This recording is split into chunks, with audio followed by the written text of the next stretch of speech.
La temporada pasada la terminamos así. Suenan los disparos. Trump se lleva la mano a la cara y su servicio secreto le tira al suelo. Biden se ha resistido con fuerza a dar marcha atrás en su candidatura y ceder el puesto a otro demócrata. You got me, man. Nous condamnons avec fermeté ces opérations de sabotage et nous pensons bien entendu a toutes ces familles. La Abogacía General del Estado, ¿qué ha hecho? Defender la institución de la presidencia del Gobierno de España. Nosaltres, la direcció d'Esquerra Republicana, l'entenem com un sí vigilant. Voy a decirle a todos los venezolanos y al mundo entero que Venezuela tiene un nuevo presidente electo y es Edmundo González. El ataque a gran escala sobre Gaza sigue noche y día.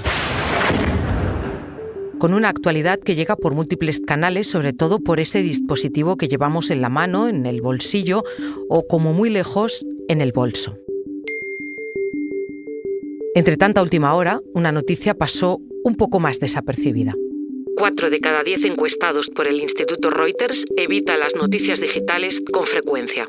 Y aunque parezca algo que afecta solamente a los medios o a los periodistas, en realidad es algo que nos compete a todos. Soy Silvia Cruz La Peña. Hoy en El País, hartazgo informativo. ¿Estáis todavía ahí?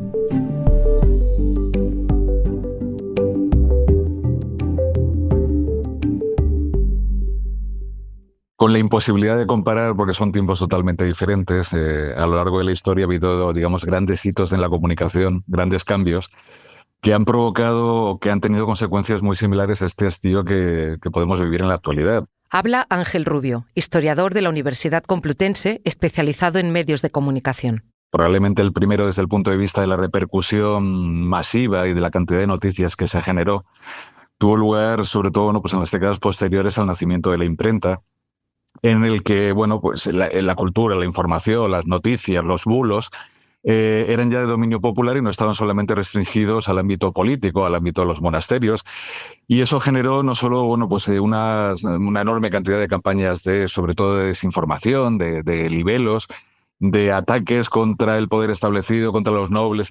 También vino acompañado del menosprecio que esas clases dirigentes sentían a todo lo que se producía a través de la imprenta. Es decir, era como que aquello iba a resultar en una vulgarización del saber, del conocimiento, de la letra escrita. Ángel recuerda otro acontecimiento que puso a prueba la relación entre los medios y la ciudadanía. Digamos, el punto de inflexión fue la Primera Guerra Mundial, en la que la propaganda tuvo una importancia fundamental y en la que realmente la mentira se hizo dueña de la información hasta el punto de que cuando empezaron a salir a la luz las falsedades con las que se había intentado convencer a la población que estaba en guerra y sobre todo a la retaguardia para mantener la moral, eso provocó una crisis de confianza en los medios tradicionales, especialmente la prensa en papel, de la que diría que a día de hoy incluso todavía no se ha recuperado. Esa confianza de la que habla Ángel es clave en la historia que contamos hoy, sobre todo cómo y por qué se ha deteriorado.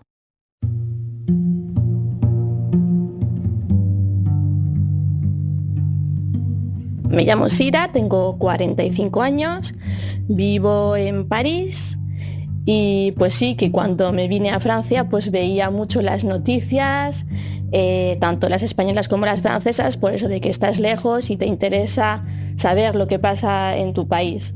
Pero poco a poco te saturas y entonces lo que haces es que dejas de ver las noticias.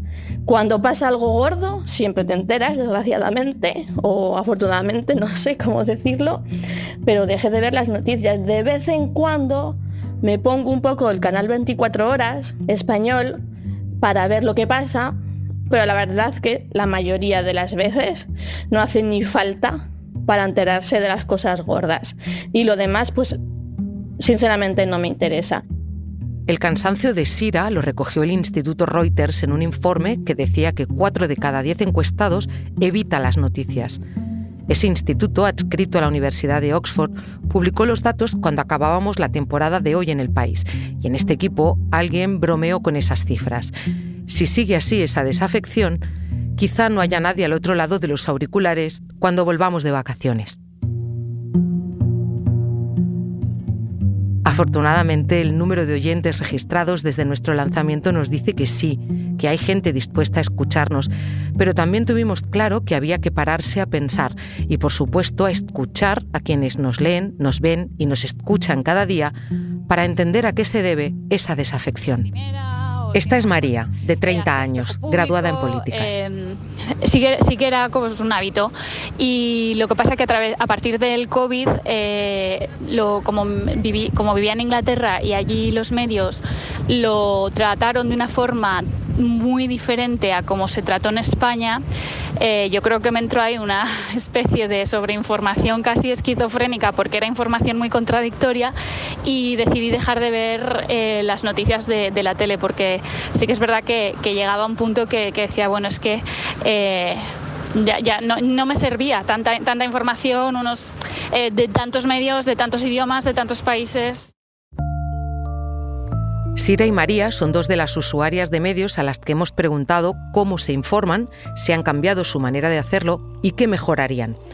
A ellas y a las demás las escucharás a lo largo de este podcast, porque el informe de Reuters habla del público, es decir, de una masa de gente muy variada. Una masa que está compuesta por lectoras, suscriptores, oyentes fieles, otros ocasionales, que reciben una información que les afecta, no solo como ciudadanos, también a nivel individual, humano. O sea, si algo tiene que pasar, pues ya pasará, pero en nuestra vida de todos los días y nuestro círculo de acción no podemos hacer nada o casi nada. Entonces, para estar angustiada, pues eso, deje de ver las noticias. Para saber el porqué de esa angustia, además de hablar con algunas de esas personas, mi compañera Belén Remacha entrevistó a Mencía Ruiz, directora del Departamento de Psicología de la Universidad de Loyola. Es que te focalizas en algo que no es tú aquí y ahora, sino en una noticia que es ajena a ti. Entonces, asumes como propio problemas, ¿no?, de otras personas que generan en ti un trauma secundario, por ejemplo, con la guerra de Ucrania también, con la guerra de Israel y Palestina.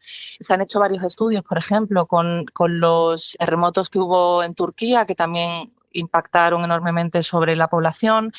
Entonces, la fuente de información que tú estás consultando hace un zoom sobre una noticia específica en un momento dado, que cuando tú la ves, la asumes como propia, como tu propia realidad. Aunque, dependiendo del impacto que tenga la noticia, va a generar un efecto negativo en la persona, independientemente, ¿no?, de estos niveles de empatía. La empatía juega un papel que varía según la persona y sus intereses, pero Mencía menciona también las noticias de gran impacto, esas que nos afectan a todos y todas. Por ejemplo, la pandemia, sin duda, un disparador del hartazgo informativo del que estamos hablando. Era curioso ver cómo los estudios que se hicieron en ese momento demostraban que los adolescentes y personas jóvenes tenían niveles más altos de estrés, y esto era porque tenían más acceso a redes sociales y a gestión de media que personas más adultas no tenían, con lo cual tenían mayor información y mayor impacto, ¿no?, de todas esas noticias que les iban llegando. Las personas consideradas analógicas, ¿no?, que no tenían a lo mejor constantemente esa fuente de información, no somos capaces de gestionar tal nivel de información negativa que acaba impactando sobre síntomas de ansiedad y de depresión, y no somos conscientes del impacto que tiene en nosotros hasta que nos vemos desbordados. De cómo se vio desbordada ella y de qué hizo para combatirlo, habla Andrea, de 31 años. Sobre todo, yo creo que a raíz de la pandemia, para mí yo noté que la actualidad más cotidiana me ocupaba mucho espacio mental, y hay muchas noticias que no son tan trascendentales. Entonces me he desligado mucho de entender la actualidad y hago un consumo más lento y más reflexivo. De hecho, me quité Twitter y bueno, pues estoy un poco en esa fase. Puedes ser una persona 100% operativa y responsable de sus opiniones y de sus decisiones, sin estar a la última de lo que ha dicho pues X político, o de lo que pasó en la cumbre tal, de la anécdota, porque se genera mucho ruido y mucho meme.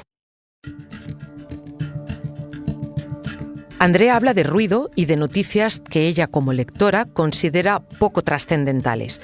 A lo que le pasa a Andrea le pone nombre Quino Petit. Bueno, la fatiga informativa, recientemente el informe anual del Instituto Reuters hablaba sobre su relación con el desinterés de las noticias. Quino se encarga en El País de informar sobre medios y comunicación y, por lo que conoce del asunto, tiene clara cuál es una de las causas que provoca ese desinterés. La gran cantidad de impulsos informativos que existen hoy día, que no son comparables ni siquiera a cómo se consumía la información hace 10 años o hace 5. Mezclado con el fenómeno de la desinformación, hace que la credibilidad en las noticias hoy esté en tela de juicio. Quino incorpora en su explicación 2 conceptos clave en este asunto. Uno es desinformación. Si atendemos a lo que la Comisión Europea define, se trata de la información transmitida por cualquier medio que es verificablemente falsa o engañosa y que se lleva a cabo con fines lucrativos o con la intención de engañar a la población. El otro término es desconfianza. No se centra en algo generalizado que podamos localizar sobre los medios de comunicación, las redes sociales. En lo que sí desconfía, según el Instituto Reuters, es en la información. Es decir, lo que tiene un aspecto de información, lo que entendemos como noticia. Que la gente desconfíe de todo aquello que tiene aspecto de noticia tiene que ver con otra palabra que marca nuestro tiempo. El bulo es tan antiguo como la humanidad y desinformar y utilizar la propaganda con unos fines determinados ha sido motor para la conquista del poder desde tiempo inmemorial. Hoy día, claro, lo tenemos asumido a la mentira y el bulo con un fin concreto específico en territorios democráticos donde se pone en juego las libertades. Como decía la psicóloga Mencía Ruiz al inicio de este podcast, a Quino también le parece que la pandemia fue un disparador, pero hay otros factores que nos han traído hasta aquí. Hay también quienes, más allá de este informe, hacen reflexión en torno al propio hecho de que supone la desinformación. En el Observatorio Europeo de Vigilancia de Medios Digitales hablaba de 2 fenómenos fundamentales que han hecho de palanca el estallido de la guerra en Ucrania. Hace que se haya disparado la desinformación en el entorno europeo, y a esto mezclado con el impacto de la inteligencia artificial en la forma que tenemos de entender el mundo, provoca, digamos, un caldo de cultivo hacia esa desconfianza. Todo esto tiene lugar en un superaño electoral donde la mitad de la población mundial está llamada a las urnas. I have just returned from Buckingham Palace. This election, it is one of the most important. Le hemos dado la vuelta al marcador de las últimas elecciones europeas. Y está teniendo un impacto más determinante que la inteligencia artificial. Un momento, ahora volvemos. Lo que pasa es que este superaño electoral dura ya más de un año. Lo sabe bien Pilar Álvarez, la jefa de Última Hora del País, que entiende perfectamente a las lectoras y oyentes que han hablado para este podcast. Pues claro que lo entiendo, si es que estoy abrumada hasta yo. No, a ver, bromas aparte. Fíjate que la definición clásica de noticia es contar algo que alguien, algún poder normalmente, no quiere que se cuente.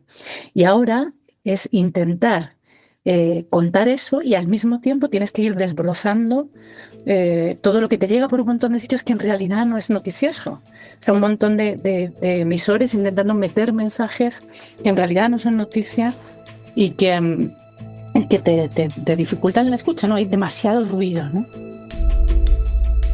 Es decir, el problema no son solo la multitud de canales, sino lo que sale de ellos, porque las noticias, no hay que olvidarlo, son las que son.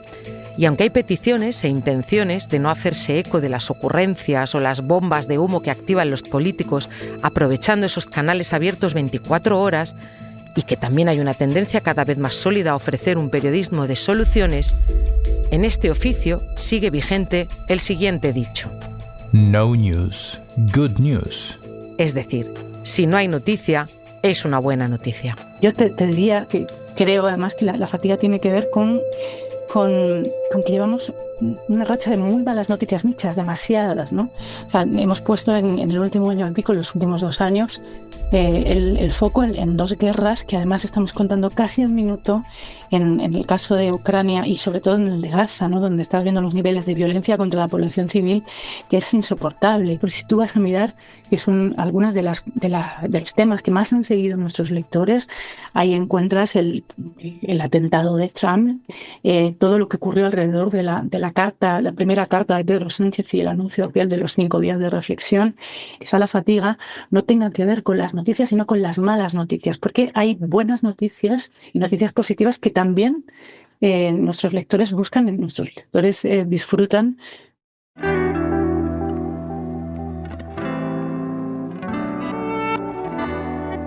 Soy Paula, tengo 22 años y en mi caso la manera de consumir las noticias sí que ha cambiado en estos años, ya que cuando vivía con mis padres mi medio de información era únicamente el telediario, que lo veíamos todos los días, y aunque ahora ya no vivo con ellos, a veces lo sigo viendo, pero ahora mi principal medio son las redes sociales y siguiendo a periódicos, a medios de comunicación o perfiles como más activistas por Twitter sobre todo e Instagram.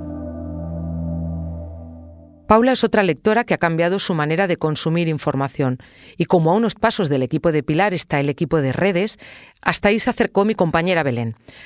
Pues el informe de Reuters dice que nos cansan las noticias y sin embargo nos informamos cada vez más por WhatsApp.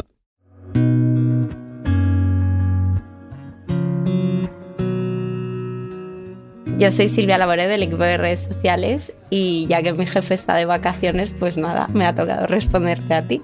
Yo, por ejemplo, cuando entré en el periódico era 2019, los canales prioritarios de información en redes eran Facebook y Twitter. Ahora eso ha cambiado completamente y han surgido nuevos canales como TikTok, por ejemplo, o WhatsApp. Nosotros, por ejemplo, en WhatsApp tenemos más de 300.000 seguidores y es una de las fuentes de tráfico que más está creciendo. Nosotros nos tomamos WhatsApp como... Siempre pensamos en el familiar, en tu padre, en tu madre, en tu cuñado, en tu amigo que te envía cosas y pone reenviado muchas veces, pues nosotros pensamos en qué noticia o en qué reportaje querríamos que alguien reenviara muchas veces. También nos tomamos WhatsApp como una manera de hacer contrapeso a todas esas informaciones que a veces están circulando por internet o circulando por las redes sociales que no son del todo veraces. Suelen ser temas que desmienten bulos, temas de servicio público, en plan, cómo pedir indemnizaciones en Renfe. Muchas noticias negativas en los últimos tiempos, muchos canales, bulos y los medios intentando llegar a los lectores y lectoras hasta por WhatsApp. Y sí, ha llegado el momento de que hagamos un poco de autocrítica y avancemos.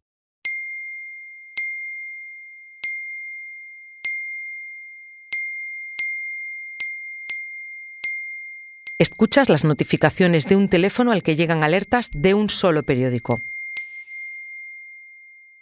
¿Hasta qué punto saturamos los medios a nuestros lectores?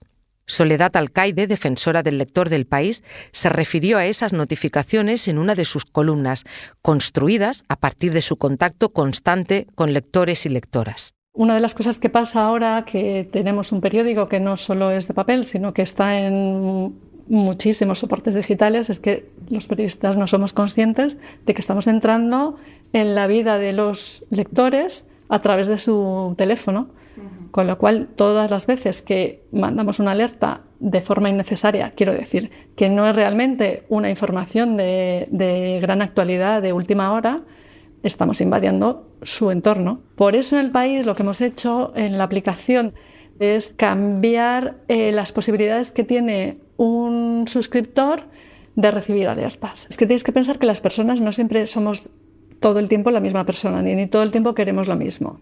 Y al final lo que ocurre es que el periódico tiene que estar atento a cuáles son las necesidades y las preferencias de su lector. Y eso lo hacemos escuchando.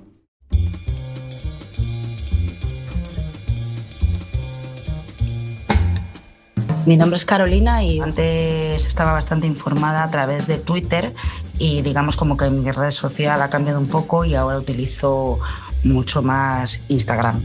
Actualmente también escucho muchos más podcasts y también escucho la radio. He vuelto a retomar escuchar la radio, cosa que hacía muchos años que no consumía. El por qué ha habido este cambio, pues principalmente ha sido por el enfoque que se le da muchas veces a las noticias, que me llega también a cabrear. Entonces es como que me enfado con ese medio de comunicación y dejo de consumirlo. Bueno, pues cansada de recibir siempre como mucha noticia negativa y necesito un poco también de desconexión. Entonces consumo pues otras cosas, como pueden ser pues las series o un podcast de risa o no sé, otros formatos. ¿Y qué tendría que ocurrir en los medios para que yo me reconectara? Pues seguramente tener un feeling o repentino, o bien con un periodista, una periodista, o con un medio que vaya a dar un enfoque pues que me sea atractivo. Les preguntamos todo esto a Andrea, Paula, Sira, porque a los medios y a los periodistas nos preocupa cómo reconectar con esos lectores perdidos o hastiados.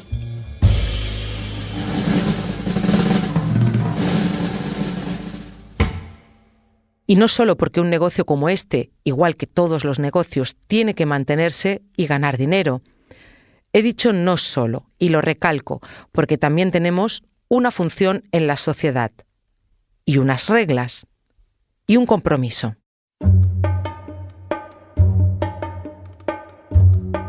La desinformación es un gran negocio, hay mucha gente que se está lucrando con la desinformación y por otra parte llevando al engaño masivo a las democracias occidentales. Y es un peligro. No lo digo yo, ni Quino. Lo dice el Foro Económico Mundial, que pone a la desinformación como el principal riesgo global en los próximos 2 años para las democracias. Ahora mismo en España hemos visto cómo el presidente del gobierno presenta un plan de regeneración. En definitiva, se trata de aplicar lo que determina el Reglamento Europeo de Libertad de Medios, que es una norma que es de obligado cumplimiento, pero de obligado cumplimiento a partir de agosto de 2025. El tema es demasiado complejo para zanjarlo aquí y en los pocos minutos que dura este podcast, pero como el periodismo es ante todo servicio público, pedimos a la psicóloga que diera algún consejo para no caer en esa vorágine informativa que acaba siendo nociva. Yo creo que en el equilibrio está la clave, el saber dosificar la información a la que accedemos, el tiempo que dedicamos a ver información negativa. Es decir, no podemos tampoco evitar la realidad, ¿no? Pero sí que podemos gestionar a qué accedemos y qué dejamos entrar, ¿no? en nuestro pensamiento. Hay que saber dosificar y saber volver a tu realidad y valorar esa realidad que tienes, ¿no? Sin dejarte a lo mejor comer por todo aquello que, como te decía antes, que es un zoom que se está haciendo de una situación específica en un momento específico y que es muy ajeno a lo que a ti te pasa realmente, ¿no? Y que hasta cierto punto puedes empatizar, pero no debes dejarte comer. Y por nuestra parte, prometemos que esta temporada haremos lo posible por mantener el equilibrio y reducir algo que los oyentes han repetido en este episodio varias veces: el ruido. Pero, por supuesto, seguiremos informando de lo bueno y de lo malo, porque, como nos recuerda Quino Petit, llegar a los asuntos que de verdad les interesan y que pueden proporcionarle una visión del mundo lo más fehaciente posible. Esa es nuestra obligación como medios de comunicación y nuestra responsabilidad.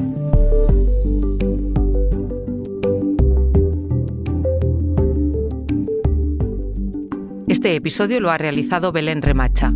El diseño de sonido es de Nicolás Chabertidis. La edición de Bárbara Ayuso. Yo soy Silvia Cruz La Peña y he dirigido este episodio de Hoy en el País. Gracias por escuchar.